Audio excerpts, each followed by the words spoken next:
Man, I was hoping to get some music up in the piece. Hey, welcome to Talk of the Town with Jon Adams. I'm a little off guard. I'm rocking and rolling. It's 11:06, right on time. We're here. Hey, listen, I got to fix my headset here. So, as you guys know, based on the show last week, that the next two shows are going to be about Juneteenth. Juneteenth is the Independence Day. It's the day that officially ended the enslavement of my people. And I don't know if I should say my people. Yeah, I guess I can say my people. Anyway, it ended slavery in the States. And the interesting thing is that with Juneteenth, the war ended, the slaves were freed, but it took, I want to say it took a year. I think it took another year, but June 10th is actually based on the last day that all the slaves were free, and it took place in Texas. I almost wanted to say Galveston. Mm-hmm. Dude, Galveston. the fact that I don't have any notes here today because this is what I do. If you look to my left, you see the real number one, Mr. Jonathan, or do I have to call you Judge? Whatever you feel comfortable with. But okay, we're just having a conversation. Okay, your judgeness. We'll just go with that. So, welcome to Talking Town with Jon Adams. So, one of the things that I wanted to cover before I get in talking to the judges is this.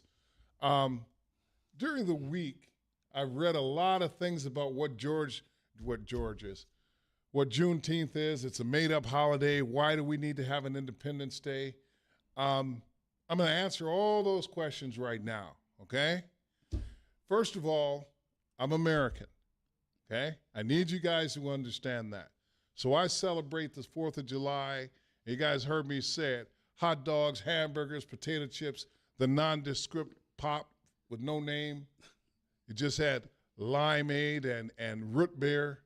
Well, that's me. That's the way I grew up. My kids grew up to a mountain of fireworks in the street. You know, that's just what America means to me. Now, it could be a lot of different things to a lot of people, but I'm sorry. Dude, I'm proud to be American. You know, and Dr. Umar would say, he would say that I'm brainwashed, but, you know, this is where I come from. You can only be what you know. And for me, I grew up in Minneapolis going to church, celebrating the 4th of July, but also celebrating something called Rondo Days. And for you guys that don't know about Rondo Days, now I got to back up some more. So we used to have thriving communities in this city, in this country.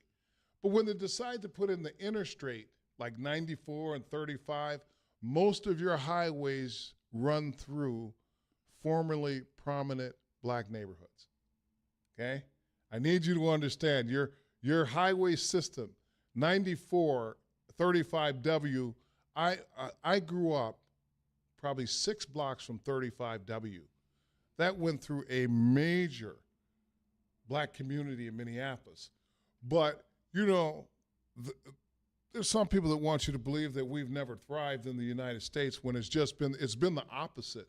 Not only do we survive, we thrive, and we celebrate all of the successes that we have, particularly in Minneapolis. I know they have them around the nation, but Rondo Days was something where we all came and celebrate the black people and our history as well as our culture within the city of Minneapolis. Centered around that was Juneteenth. Now, the funny thing is we didn't talk a whole lot about Juneteenth. It was more about Rondo Days, but in today's climate, it's imperative that we give Juneteenth our due. And for me, it's not imperative. For people that look like me, it's not imperative, but we want other people to understand. Just like you got St. Patrick's Day, just like you got Cinco de Mayo. I don't know, do we get St. Patrick? Is Juneteenth a national holiday? Yes. Okay, so y'all get tomorrow off. Some of y'all get, depending on who you work for. But the point is, there's nothing wrong with these holidays. I think we have to celebrate. You know, we talk about the United States being a melting pot, and there's some people that push back to say, do we really want to be a melting pot? And I've thought about it. Yeah, I don't want to be melted in and be melted in like everybody else. I want to be me. And so this is what this celebration is about. It's about celebrating us. And Fred Edwards Jr. has done a fantastic job in our community promoting Juneteenth. Now, I can tell you, with Dr. Hogan leaving, or being fired, or however you want to put it, and DEI being put on the back burner, which, by the way, I didn't think DEI was a thing ever, But with that happening, I thought, what was going to happen with Juneteenth? And what I find amazing is that not only did the city show up and say, hey, you know what? We gonna donate to this thing. But then Moorhead said, well, we need a Juneteenth celebration.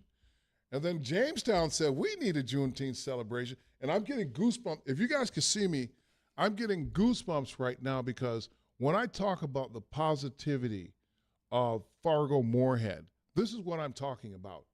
Now, there are people that can disagree whether we should have our own holiday and all this different stuff. But here, our city leader, by the way, city commissioners, I'm going to give you a little golf clap. This is one you got right. No, listen. I think it's important that we acknowledge that people do things the right way because we certainly hammer them when they don't. So I'm happy that whoever decided in the city to donate to Fred Edwards Jr., whatever entities out there that have given to the Juneteenth celebration, I got to tell you that it means something to us. Thank you from the bottom of my heart, and I'm sure Fred Edwards Jr. and most anybody who's going to take place, anybody that's going to take part in the ceremony, in this celebration, because it means something. It means that we're a part of it. And it may be a little thing to you, but as a black man in Fargo, okay, when I sit down at the celebration tomorrow in Moorhead, or I sit down with the judge over in black coffee and waffles and watch all the things and the goings on and just sit and watch how people just hang out and have a good time. It really is one of the reasons that I'm still in Fargo, that we chose to sit in Fargo. Well, listen, that's my rant. I wanted to throw all that out there because, evidently in radio you got to have a setup, see? And so that's my setup for today, just to give you, guys, the topic of the show. The second part is the gentleman that's sitting to my left, I have known for a number of years now, and I watched him from college student, to law student, to daddy, right, to practicing attorney, and then mayor, and then ultimately, and I don't know if it's ultimately to you, but to me, to become a judge in Moorhead, in Jamestown, and Fergus Falls, Otter Tail County.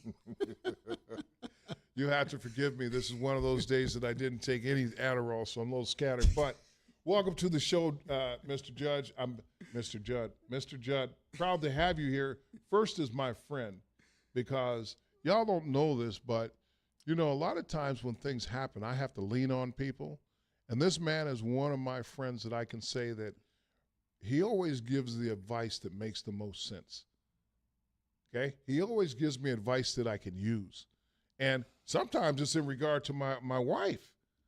Okay? And not all the time. We don't all the time want to necessarily support our friend's wife because we want to be there for our boy. But I can tell you honestly, this guy, I love this guy because he's level-headed. He's a great dad, a great father. I don't want to say that I aspire to be him, but I want to be more like him in that he sets a great example that we can all follow. So welcome to the show, Judge. Wow. That was pretty deep there, John. And you can call me. You don't have to put if we're friends. Your judgeness on it? You got jokes.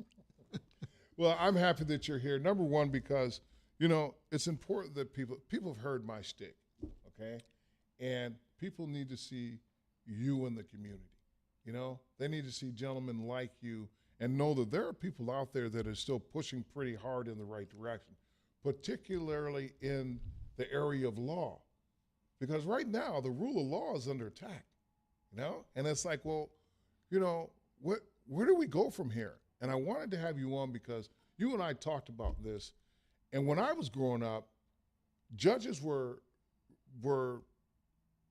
almost on a pedestal to where it was like, hey, this person has gone through it. They are the more morally upright. They're going to do the right thing. And we need to listen to them.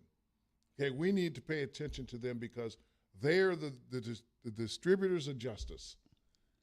It seems like that has changed, but My question is, first, welcome to the show. Okay. Second, talk about what it means to you, first of all, to be a judge. Okay. Talk about that for me.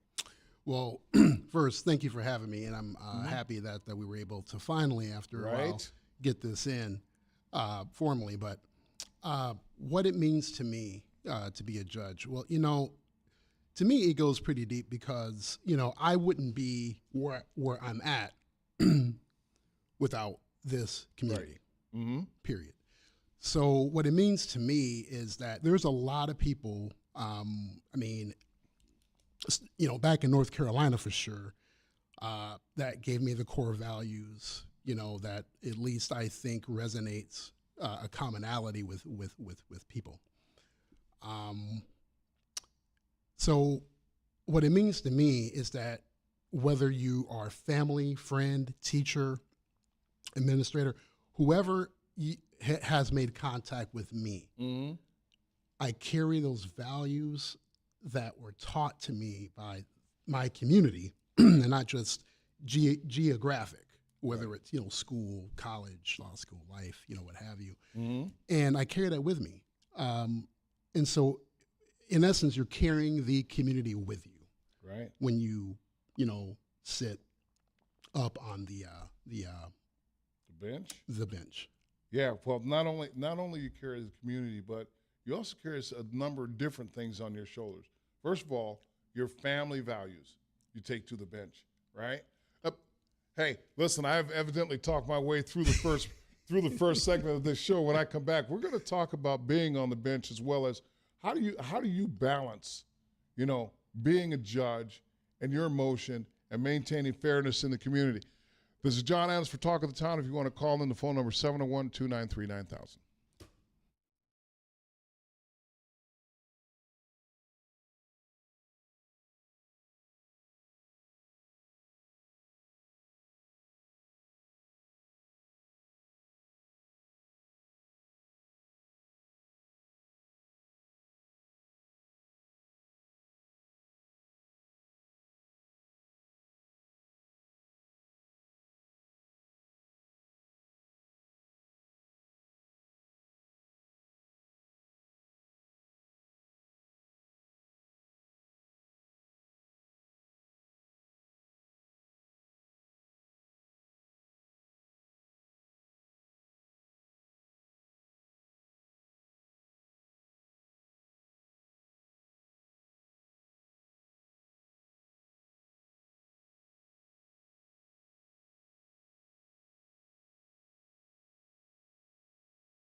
What in the world? You're going to make me all melancholy in here, James. Welcome back to Talk of the Town with Jon Adams. I'm here with Judge Jonathan Judd of the 8th Circuit. No, I don't know all that. But 7th Judicial District, Minnesota. Oh, I heard that on Law and Order one time. I thought I would try it out. Anyway, welcome back, you guys. So I'm talking to I'm just going to call you. Just keep it, wherever the conversation, just keep it formal. I can't. Informal. Well, all informal. Right. So anyway, Informal. So you started off at Fargo North. You went to NDSU. You know, you ended up at UND. I mean, I read your credentials, and it's like, holy cow. So local boy makes good. And so you have a lot of ties to this community, and it's got to be hard when you're sitting up there on the bench. You know, first of all, I worked in counseling for 5 years, okay? And I never wanted kids while I was working there. And immediately, I left Luther Hall, and within a month, I told journalists, I said, you know what, let's try to have a baby. A month later, she was pregnant. That's another story for another day. But the point is that we take a lot of stuff with us when we do our job, you know? Let's talk about as a judge. First of all, I know that you run to relieve a lot of stress, but how do you balance that? Because it can't be easy. No, good question. You know, a lot of it is when we see, you know, people come before us, we know that it's probably either at a low spot in their lives or, you know, or they've had a bad day, you know. And so I think, you know, it's good for us, myself, as judicial officers to recognize the humanity in a situation. Mm-hmm. And so, you know, I think that's really, really important. And, you know, it can weigh heavily upon any decision maker, not just, you know, judges, but for those that are in leadership positions, no matter what board you serve on, making a decision that affects an individual or an organization or a community does weigh heavily. I think, to your point, you know, I make sure that I take a lot of time with my family. I'm probably in a better position than when I was mayor, where I actually have time now, you know, but things are just moving at such a steady pace. But I make sure that I do that now. And then also I'm really big into fitness. I have at least one accountability partner that keeps me, you know, moving. I mean, even after we leave here today, I'm on vacation this week. I'm gonna go for a 5-mile run today, just because it's something now that's embedded in your personal and mental health and well-being. Have fun with that. Maybe I'll join you today on my scooter. No. You can, because I run about that slow. I don't know if it's technically running, but everybody that knows me, that if I'm going to spend some quality time, it's either going to be A, with my wife, or B, on the golf course, and C, on Call of Duty. But you know, so you know, it's been fun getting to know your family. You know, you've got. I don't even know where to start with these. You know what? What's it like being a girl dad? Fun. You know, I mean, it's a spark every day, right? I mean, you raise your children all the same, and then they all have different personalities, and you just got to go with the flow. Got to be flexible. Raise them all the same? Yeah. See, that's different for me, because we got a hierarchy at our house, and right now, Kayla's number 1. Jackson's number 2. Christian is number 3. Christian slipped a little bit because he hasn't been calling as much as, and Christian did not make it up now. And be fair to Christian, he did have to work on Father's Day. So right now it's Kayla, Jackson, Christian. And they know that the pecking order goes up and down. See, I don't believe in that, hey, I love all my kids equally, because guess what? I used to tell my kids, you know what? There are times when you don't love me and your mother equally, right? Oh, no. Listen, when you got to dispense, you know, the discipline, right? And you're the guy dispensing the discipline, oh, I see those guys when they were young. I could see them plotting and scheming. You know, we could leave our toys out, and he could trip and fall on them and break his neck coming down the steps. But luckily, I was able to avoid any tragedy That's good to hear. at the hands of my children. But let's talk about Juneteenth, because last year you and I got to sit down at the celebration. It was something else, and like I said in the opening, I felt something.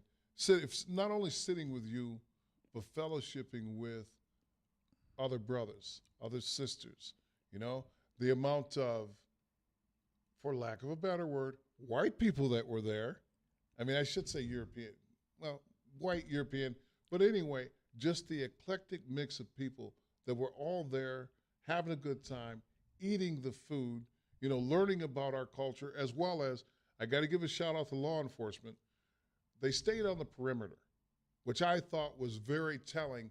And you know, they would walk through the crowd and they would engage the crowd, but they made it a point not to have a presence. And I think I even said to the point that, wow, they understand, you know, which I thought was pretty cool, because you can do your job and you could feel like you're the Gestapo running through a crowd or whatever, but it was just, we had a great time with it. Everything about it was pretty cool. And so, you know, first of all, are you going to the celebration Moorhead tomorrow? Absolutely, both. I'm going to the Moorhead one, and I'll also be attending the Fargo one. Man, don't put any pressure on me. Hey, Now I got to go to both. But what do you remember about it? And first of all, let's give a shout out to Fred Edwards Jr. and his team. absolutely, Because absolutely. It's amazing what he does. And in addition to he was on last week talking about his fellowship. Yep. So what is Juneteenth? What do you remember about Juneteenth celebrations and why it's important? Well, it's building community. I mean, that's the bottom line. I mean, and that's the thing that I think that is most powerful about attending the event, is that it's our history, meaning our nation's history. It's our history. It's a time that I see to break bread with individuals that I wouldn't normally run into on a daily basis. Right. You know, I mean, it's a positive social interaction and a celebration of community. And honestly, I'm a history major. I love history. And it's also a time to really learn about your history. Just read a book called The History of African Americans in North Dakota. Have you read it? No, but thank you for putting me on it. I You know, can tell you that yeah. it is because you got to understand. I think we thought we were the first brothers that ever hit North Dakota. We thought we were trailblazers in 1985, but evidently there were a few that came before us. But you know what I like is that Juneteenth provides a snapshot of our culture.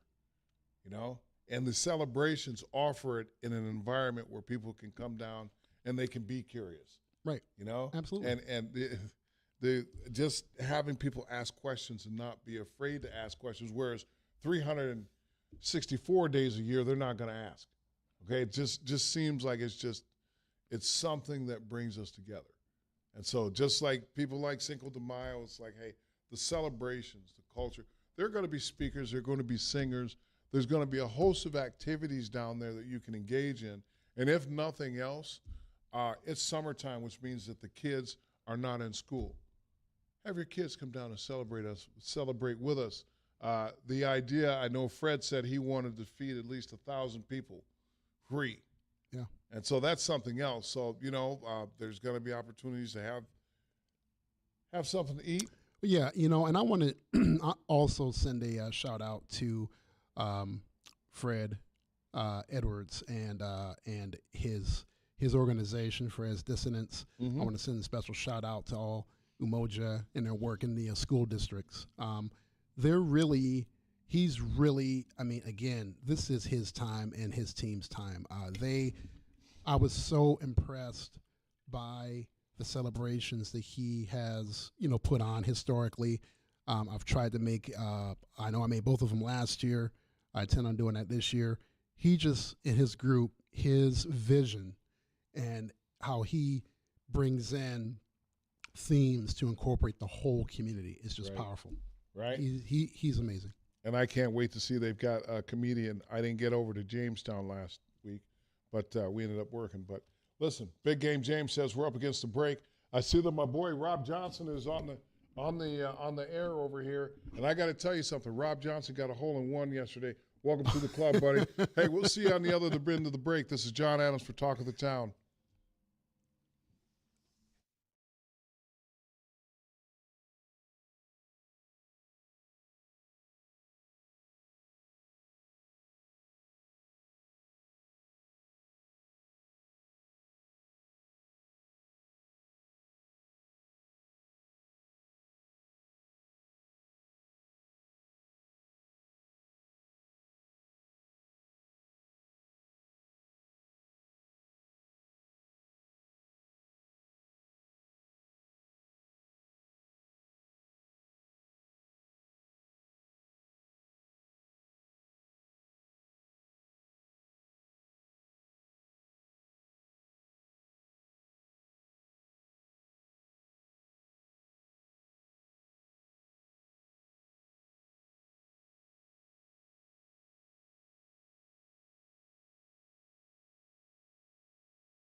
Welcome back to Talk of the Town with Jon Adams. I'm here with Judge Judd. That's actually hard to say. Judge Jonathan Judd, the Triple J's, I guess we could call it. So before I forget, I alluded to it earlier that one of the reasons that I hold you in high regard is that you're an outstanding family man. And I always talk about the fact that in life, you hope that you get your person. Okay, now I'm lucky because I'm on the backside where my boys are out and I'm going to be a grandpa. I think you know that. big homie's coming. Anyway, the fact that I've done all this living, right? And I have my person. Let's talk to me about your person, being your wife, in case you didn't know that. Well, I'm picking up on your lingo. Now, my person, if you will, is, again, a big reason why I'm here, and honestly, we don't have, at least judicial officers don't have the flexibility. I mean, a lot of what people see is when we're in court, and then obviously there's the work when you make decisions that take place outside of court, i.e. nights, weekends, holidays, things of that nature. And, honestly, the rock, if you will, the foundation core of our family. You call it the rock? It's stable, it's sturdy, it's strong, doesn't move. She ever give you the people's elbow? What is the people's elbow? Are you not a wrestling fan? Man, you know what? You said the rock. When I grew up, when I grew up in North Carolina, we watched wrestling quite a bit. I kind of evolved when I moved to Minnesota, which is ironically the home of, obviously, the best high school wrestling, one of. Okay. So, I'm sorry, you were all in a salient point. You were talking about your beautiful wife. Now, I got to tell you guys, Monroe, Oliver, Davey, those are exceptional people. And exceptional people come from exceptional people. That you can't sugarcoat it. And every one of these kids in their own way is unbelievable. I've had the good fortune of meeting all of them. I'm not gonna lie, my least favorite is Davey. Okay? Because she does not mess around. No. She will let you have it with both guns. And I'm fragile. I don't think much like her grandma, i.e. my mom, doesn't play. No. Yeah, but you know what though? She's got a beautiful spirit. Like we spent part of Juneteenth with her. Well, yeah. And the way she played the big man like a fiddle, it was a beautiful thing to watch this man just be putty in this young lady's hand. And if I had a daughter, I could just imagine that's the way it would have played out with me. But it was an amazing thing to see. You guys hung out. There was time when I wasn't with you guys, but I just watched your interaction, and it was loving. It was kind. There was also the, hey, Dad, I need some money moment where you were very happy to get, and it was just like, wow, that's what it's like to have a daughter. Well, a lot of this, and you can relate, where, we all go through our growth process in life. And there was some quote that I saw the other day that if you have a mindset of a 20-year-old at 50, then, there's probably some growth areas you need to work on, right? How you approach life. Damn. Depending on the circumstance, obviously. But, you know what I mean? But I learn from my children. Right. And I think it's reciprocal. I think that's what today's generation wants. They want to be heard, and we should listen. And if we actually, back when, at least with my mom, she might be listening, or we'll be listening later. It was one of those things where do this, and I'd ask why, because I said so. Right. And that's where the buck stopped, right? I think for me as a parent and interacting with family, I've just kind of learned, not that mom did anything wrong, but we have to somehow evolve and be able to listen to our younger generation, because they have thoughts that should be valued, and we can learn from them as much as they can learn from us. Yeah, well, I fell from the same tree where sometimes you just had to get a whooping because it's just the way it was. But at the same time, understanding the importance of compliance, okay, and that we don't have the same opportunity to act a fool. We need to have compliance when we need to have it. Well, the difference is now what we've learned is we can gain compliance through conversation. Correct. Right? No, spot on. Through communication. Spot on. That's the difference. And I agree. Now, my sons got swatted on the butt. They call them whoopings. I was like, that's not a whooping. But the point is that, like you, there's a lot of conversations that you didn't want to have with your kids, but it was necessary. And I carry that throughout my entire life. I mean, whether it's professional or personal, you know, we can't really understand each other if we don't really understand and ask questions about the person's story. Right. And we have to be good listeners. And I'm not by any means saying I'm a perfect parent. You have to fail and still make progress, whether it's a friend in your profession or your family. And, you know, I've learned, and honestly, I like to believe I've got really good relationships with my children, and we talk a lot because I'm more vulnerable to share, you know, my upbringing, the instability.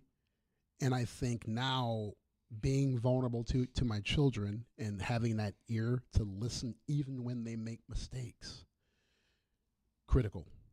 Right? It is critical. And along those lines, you know, I always said this: if it's the truth, say it. And a lot of times, kids tell you truths you don't want to hear. And there were times when I had to sit back and I dang near bit my tongue off a couple of times, particularly Mr. Jackson, because he would lay it out there so you could see it raw and unfiltered. And here's the thing, not that I'm going to cut you off, but that's a really good point, because you and Geraldine, you raised your children with those core values, right? You built them up to be strong. You built them up to ask those questions. You built them up to be at least kind of like you, you know what I mean? Mm-hmm. And so when they get to the age where now they want to utilize what you've taught them, that's deep, right? Because that's why they're always going to be close to you, because you taught them. And you kind of respect the conversation more if you actually give them a chance to listen. And I think, honestly, that's just a whole community perspective, man. Right. I mean, that's how we should treat folks in general. Well, we talk about dialogue on this show. Right now we have the right, the left, and in between. And I always say we don't have to agree, okay? But we need to be respectful.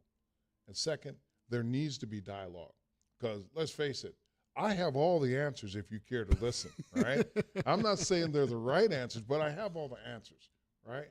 But if we're not listening, and this is what I like about Fargo, love it or hate it, you're going to get an opinion. You know, people, you know, I really find that in this community, people will give you an honest opinion, okay? And the ones that won't, it's not worth hearing. But this is what I say about dialogue. I've got friends on both ends, and I mean both ends of the spectrum. And we have these conversations. I have these conversations in the community, and I wanted to have you on because I'm sure within your peer group, you have these conversations because they're necessary, right? They are necessary. The one thing that we got to remember, particularly in this time right now, is not to be quiet, is to say the things that need to be said.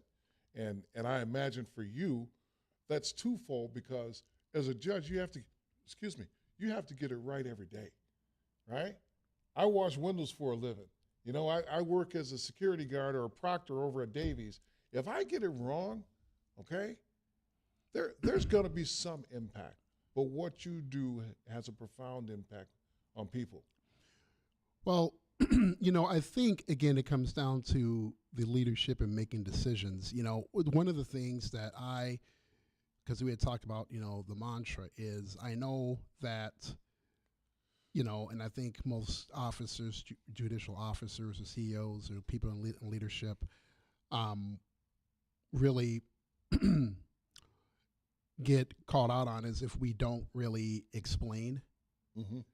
So even though I may make a decision that might benefit one and be a detriment to others, it's imperative, I think, for me to at least let individuals know the why.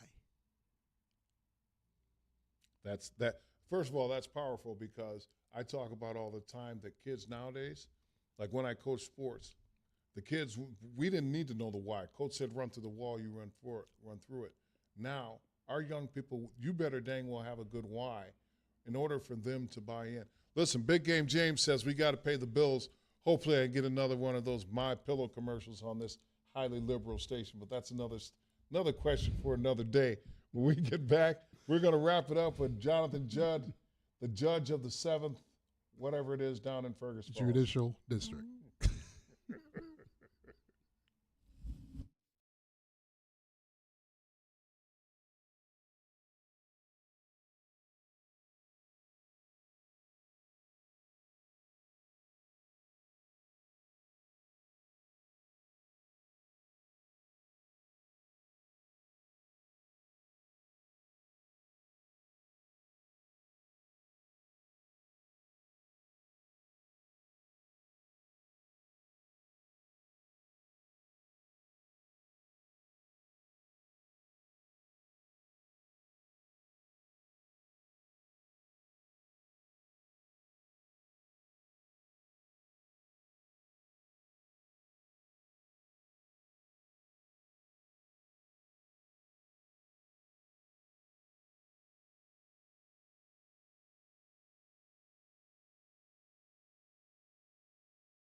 Welcome back to Talk of the Town with Jon Adams. I'm here with the judge, Jonathan Judd, out of the 7th Precinct.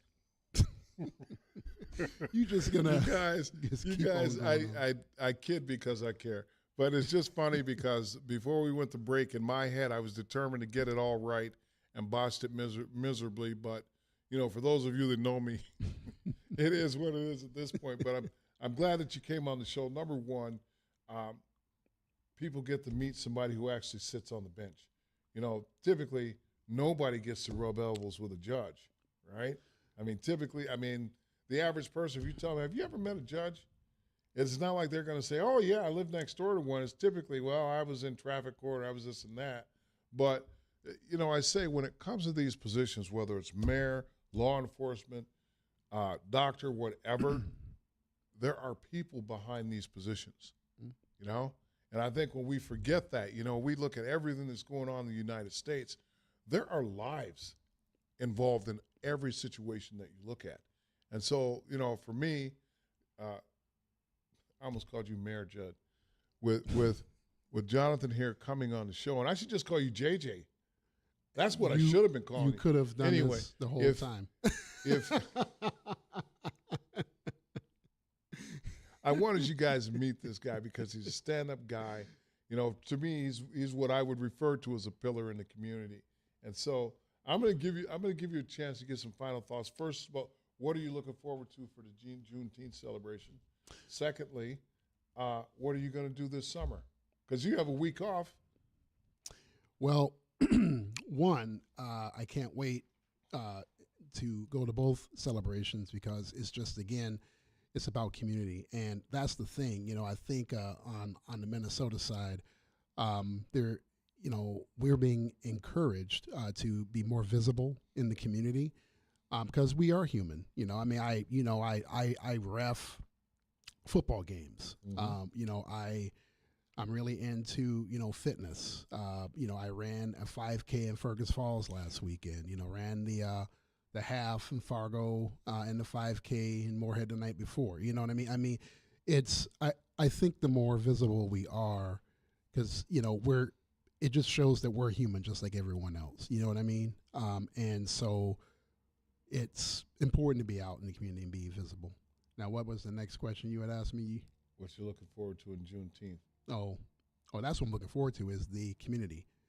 And well, I can tell you there was some food down there last time that I didn't get to try because I got filled up early. Well, yeah, the food was good. A lot of ethnic food. There's going to be some traditional food. Like I said, Fred Edwards is trying to feed people. So even if you don't have $1 in your pocket, come down. I'm sure there's going to be some free food down there, but also the entertainment and the young people that are going to be performing, as well as some of the cultural pieces that are going to be read, and the poetry. There's also the comedian who's also the headliner. I forget his name at this point. But to me, this is another part. And I say, you know what? I want people to understand we don't necessarily need to be outside the culture. And sometimes I feel like we're over here doing our thing. But this is everything that makes up Fargo. I mean, we went to the Yom Kippur Center. We've been through a lot of stuff together. We have. Holy cow. We went to the cultural event, the international Pangea. The international Pangea Cultural over at the Yom Kippur Resources. Center, and then learned a whole bunch of that, as well as, let's not forget, Potato Days in Burnsville. That's one of my favorites, although I've been trying to cut down. Well, here's the thing. I told you, I'm going to be doing a lot of 5Ks this summer. You can run them or walk them. And you can be all a part in the community. Were you talking to me when you said you could walk around a 5K? You walked the YMCA one. The Burn the Bird? The Burn the Bird. Yes. Understand that's my one 5K event for the year. and I think every 5 years I might add another 5K, but I think me doing that is enough for right now. Well, I'm just saying, because you were asking me, now I remember the second question. What am I going to be doing this summer? Practically that. Going to be chasing kids around. Going to be running. I'm going to do some 5Ks in OTC, Otter Tail County. Going to be doing a Ragnar event. Going to be running a couple of those this summer and with a team. So I'm just going to try to stay busy as far as active, take that family time, and just keep on keeping on, Wow. I mean, it's... Well, I'm glad you're running, because you're running enough for both of us. See, I was a track athlete also in college, and I felt like I did all the running I had to do when I was on those teams, so I don't necessarily need to run much anymore. But as we wind down, give a shout-out to your lovely wife. Oh, absolutely. Love my life, Tammy, down in Iowa, and I want to send a special shout-out to my Moorhead, Spud, speech team. David's on that team. We got a few people that passed through and made it to the national. I think they call it the national semifinals. But hey, that's the team. Yeah. But before we forget, we got 30 seconds. You better give a shout out to your mother, because she's not gonna come up here and look at me and say, "How did my baby not even recognize me?" Give a shout out to her. Yeah, I love you, Mom. Always. I wouldn't be here because of you. I mean, you put in all the work, so I got to give credit where credit is due. That is exactly the point. Yeah. Hey, I want to thank you guys for tuning in town. I want to thank you, JJ, for being my guest. Listen, if you guys can make it out, the Juneteenth celebration is tomorrow in Moorhead over at Concordia College, and then Saturday on the mall in the U.S. Bank Mall down the plaza down in Fargo. You guys have a great week. Enjoy the day, and as always, stay black.